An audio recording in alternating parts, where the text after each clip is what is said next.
ধন্যবাদ এবং স্বাগত জানাচ্ছি আরেকটি ভিডিওতে। আজকে আমি কথা বলবো পাবনা মানসিক হাসপাতালের পাগলাগারদ সম্পর্কে। আমরা অনেক সময় কথায় কথায় একজন আরেকজনকে বলি যে তোকে পাবনা মানসিক হাসপাতালে বা পাগলাগারদে রাখতে হবে। এর বর্তমান অবস্থাটা কি এবং এই যে পাবনা মানসিক হাসপাতালে কী ধরনের চিকিৎসা আপনারা পেতে পারেন সেই বিষয়গুলো নিয়ে কথা বলবো। আরও গুরুত্বপূর্ণ বেশ কিছু বিষয় যেটা আপনি আজ পর্যন্ত জানেন না, মানসিক স্বাস্থ্যের যে চিকিৎসা নিতে গেলে কোন কোন বিষয়গুলোর উপর খেয়াল রাখতে হয় সেই বিষয়গুলো আমি আলোকপাত করব। আশা করব প্রথম থেকে শেষ পর্যন্ত দেখবেন। আমি কাউন্সিলিং সাইকোলজিস্ট আসাদুজ্জামান রাজু। আপনারা অনেকেই দেখি যে একটা বিষয় সম্পর্কে অনেক বেশি চিন্তা করেন এবং বা কোনো রোগী যদি মানসিক স্বাস্থ্যের কোনো সমস্যা হয় তখনই তাকে বলা হয় পাবনা মানসিক হাসপাতালে। অনেক ক্ষেত্রে আপনারা হচ্ছে যে এই যে মানসিক হাসপাতালে কী ধরনের চিকিৎসা হয় সেটি কিন্তু আপনারা জানেন না।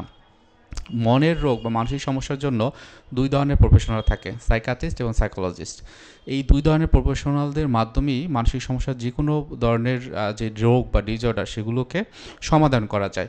এখন আসেন যে পাবনা মানসিক হাসপাতালে যে পাগলাগারদের কথা বলা হয়ে থাকে, স্পেসিফিক্যালি এখন কিন্তু সেই পাগলাগারদ এখন আর নেই। সেই পাগলাগারদের ওই জায়গাটাতে যদি যান তাহলে ওখানে দেখা যাবে যে যে বিষয়টি যে ওই যেই জায়গাটাতে এটা মানুষ প্রথমে গিয়ে যেখানে রাখা হতো সেই যে রুমটি অনেক তালা মারা এখন, এবং সেটি অনেক বছর ধরে সেখানে কাউকে রাখা হয় না। এটা স্পেসিফিক্যালি একটা রূপ যেখানে যতদূর আমি দেখেছি যে এখানে কোনো আলো বাতাস ওই রকম পাওয়া যায় না। জাস্ট হলো অনেকটা হচ্ছে যে জেলখানায় আমরা চিনি সেখানে যে দরজাটা যেভাবে থাকে ঠিক এভাবেই একটু ছোটো একটা জায়গা থাকে যেখান থেকে কেউ চাইলে একটু কথা বলা বা খাবার দাবারের যে বিষয়গুলো এগুলো ওইখান থেকে শেয়ার করতে পারে। সো এটা হলো পাগলাগারদ। এখন এই যে পাগলাগারদের কথা বলা হয় এই কারণে, কারণ একটা সময় কিন্তু এইখানে রেখে তাদেরকে চিকিৎসা করা হতো। এখন এটা একটা লম্বা হিস্ট্রি, যদি বলতে যাই তাহলে এটা সময়ের ব্যাপার। অন্য ভিডিওতে দেওয়া আছে যে আসলে মানসিক রোগের চিকিৎসাটি আগে কীরকম হতো বা কীভাবে করা হতো, হিস্ট্রিটা কীরকম, সেখান থেকে আপনারা জেনে নিতে পারেন। এখন দেখা গিয়েছে যে এই যে পাগলাগারদের কথা বলা হয়ে থাকে পাবনাতে রয়েছে, সেখানে কিন্তু এখন পাগলাগারদের সেটি নেই, কিন্তু এখন চিকিৎসা পদ্ধতি আগের থেকে অনেক ডেভেলপ। ওখানে আপনার গেলে দেখতে পারবেন যে আলাদা আলাদা ফিমেল ওয়ার্ড, মেল ওয়ার্ড, আবার এর ভিতরে যারা ড্রাগের প্রতি একটা অ্যাডিকশন কাজ করে বা সিজোফেনিয়া ইউনিট এবং বাইপোলার যারা, তাদের আলাদা আলাদাভাবে কিন্তু এরকম রাখা হয়। সো এখানের যে চিকিৎসা পদ্ধতি আগের থেকে অনেক বেশি ডেভেলপ হয়েছে।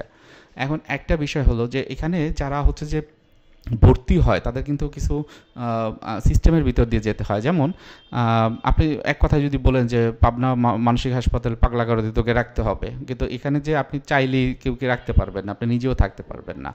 তো সেক্ষেত্রে যেটা করতে হয় যে আপনি আউটডোরে গিয়ে প্রথমে একটা টিকিট কাটবেন, হয়তো 20 টাকা বা 30 টাকা এরকম একটা টিকিট কাটলে আপনাকে যেটা করবে যে অ্যাসেসমেন্ট করবে তারা।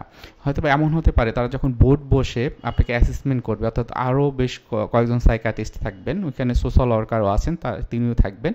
থাকার পর দেখবেন যে আপনার যে সমস্যাটি সেটি কি আপনার বাসাতে যদি আপনাকে ওষুধ দেওয়া হয় তখন কি ট্রিটমেন্টটা নিতে পারবেন কিনা বা তার মাধ্যমে ভালো হবেন কিনা। তাহলে কি হলো, এই যে পাগলাগারদের কথা বলছেন সেখানে হয়তোবা আপনাদের থাকতে হবে না, আপনি বাসাতে বসে চিকিৎসাটি নিতে পারবেন। যদি সেটা সম্ভব না হয় তাহলে যেটি করতে হয় যে তারা আপনার টিকিট দেখলো, আপনার প্রেসক্রিপশনগুলো তারা দেখলো, এরপরে তারা বোর্ডের ভিতরে সিদ্ধান্ত নেবে যে এই পেশেন্টকে আসলে আমরা কি আমাদের পাবনা মানসিক হাসপাতালে রাখবো কিনা। যদি দরকার হয় বা তার প্রয়োজন মনে করে যে এখানে রেখে চিকিৎসা দিতে হবে, তখন ওই অনুযায়ী সিস্টেমেটিক ওয়েতে আপনাদেরকে রেখে তারপরে হচ্ছে এখানে চিকিৎসাটি দেবে। এখন চিকিৎসা দেওয়ার ক্ষেত্রে তাদের যদি ওয়েবসাইটে যান তাহলে দেখবেন যে তারা যে ওয়ার্ডগুলো থাকে, পেইং বেড থাকে এবং নন পেইং বেড থাকে, এটা আলাদা আলাদাভাবে থাকে। সেক্ষেত্রে আমি যেটা দেখতে পেলাম তাদের ওয়েবসাইটে, সেখানে হচ্ছে যে 3 মাসের জন্য যারা পেইং বেডে থাকে তাদের 19,000 প্লাস 20,000 টাকার কম এরকম টাকা লাগে 3 মাসের জন্য। তো অনেকের ক্ষেত্রে একটা প্রশ্ন জাগে যে এটা কি আসলে সরকারি হাসপাতাল, এটা থেকে কেন দিতে হবে। আসলে দেখেন, এই যে 3 মাস আপনি ওখানে থাকবেন, ওই পেশেন্টকে দেখাশোনা করা, ডক্টররা দেখবেন বা তাদের থাকা খাওয়া খরচ, এগুলো কিন্তু এর মাধ্যমে 3 মাস থাকতে পারছেন। যেটা যদি আপনি অন্য বেসরকারি কোনো হসপিটালে রাখতে চান আপনার পেশেন্টকে, সেক্ষেত্রে এই খরচটা কিন্তু আরও অনেক বেশি বৃদ্ধি পাবে। তো সেই হিসাব করলে কিন্তু এখানে অনেক বেশি হয় না।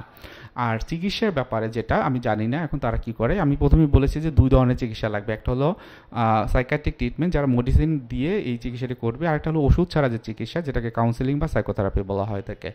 এখন কাউন্সেলিং বা সাইকোথেরাপি এটা এখন ওইখানে কতটুকু ফ্যাসিলিটি আছে বা আদৌ দেয় কিনা সেটা আপনারা অবশ্যই জেনে নেবেন, এটা আপনাদের দায়িত্ব। কারণ দেখা যায় যে ওষুধের চিকিৎসা যদি অনবরত চলতে থাকে এবং তখন যদি ওষুধটা বন্ধ করে দেয়, তাহলে এই যে সিমটমগুলো থাকে বা লক্ষণগুলো, এগুলো কিন্তু বেড়ে যাওয়ার সম্ভাবনা থাকে এবং অনেক ক্ষেত্রে বেড়ে যায়।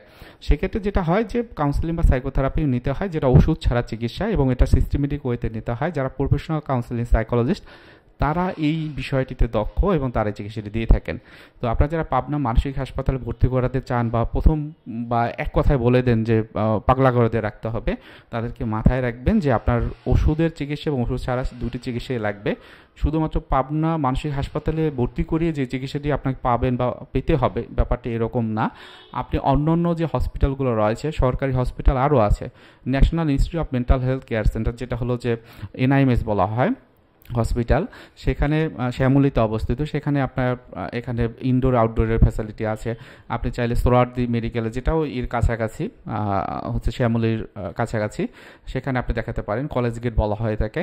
এছাড়া হচ্ছে PG হাসপাতাল, এখানে আপনার পেশেন্টকে ভর্তি করাতে পারেন, ইনডোর আউটডোরে দেখাতে পারেন। আবার ঢাকা মেডিকেল কলেজে দেখাতে পারেন, মিরপুর হসপিটাল রয়েছেন, এগুলো কিন্তু সবই সরকারি। তবে অনেক ক্ষেত্রে যেটা হয় যে অনেকে বলে যে বেসরকারি হাসপাতালে ভর্তি করতে গেলে কী করতে হবে। এখন বেসরকারি হাসপাতালে যদি মানসিক রোগের চিকিৎসা নিতে যান, তাহলে আপনার সবথেকে ভালো একটা বিষয় হবে যে আপনি কোনো একজন সাইকিয়াট্রিস্টের আন্ডারে ভর্তি করাবেন। সেই ক্ষেত্রে যদি কারো হেল্প লাগে আপনি কমেন্টে জানাবেন, কোথায় ভর্তি হলে ভালো হবে, অ্যাড্রেসটা দিয়ে দেওয়া যাবে, সমস্যা হবে না।